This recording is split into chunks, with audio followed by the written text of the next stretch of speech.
സ്ത്രീകളിലെ orgasm അഥവാ രതിമൂർച്ചയെക്കുറിച്ച് പല മിഥ്യാധാരണകളും വച്ചു പുലർത്തുന്നവരാണ് പലരും. ദാമ്പത്യ ജീവിതത്തില് പങ്കാളിയുമായുള്ള ലൈംഗികബന്ധം ചിലർക്ക് അറിയാമെങ്കിലും പങ്കാളിയുടെ ലൈംഗിക അഭിരുചി തൃപ്തിപ്പെടുത്താനോ അറിയാനോ പലരും ശ്രമിക്കാറില്ല.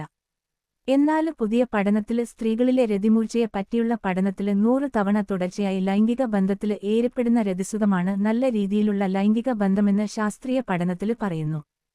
തുടർച്ചയായി സ്ത്രീകളിലും പുരുഷനിലും കണ്ടുവരുന്ന രതിമൂർച്ചയുടെ അടിസ്ഥാനത്തിലാണ് പഠനം നടന്നത്.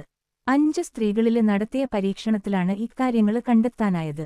ഓർഗാസം സംഭവിക്കുമ്പോൾ ഓക്സിറ്റോസിന്, വാസോപ്രസിന് എന്നിങ്ങനെ 2 തരം ഹോർമോണുകള് സ്ത്രീ ശരീരത്തില് ഉൽപ്പാദിപ്പിക്കപ്പെടുന്നുണ്ട്. ഇവ ശാരീരികമായും മാനസികമായും സ്ത്രീയെ സ്വാധീനിക്കുന്നുമുണ്ട്. ആഴ്ചയില് 3-4 ദിവസം രതിമൂർച്ചയുണ്ടാകുന്ന സ്ത്രീകൾക്ക് ഹൃദയസംബന്ധമായ പ്രശ്നങ്ങള് വരുന്നത് പകുതിയോളം കുറക്കുമെന്ന് പഠനം പറയുന്നു.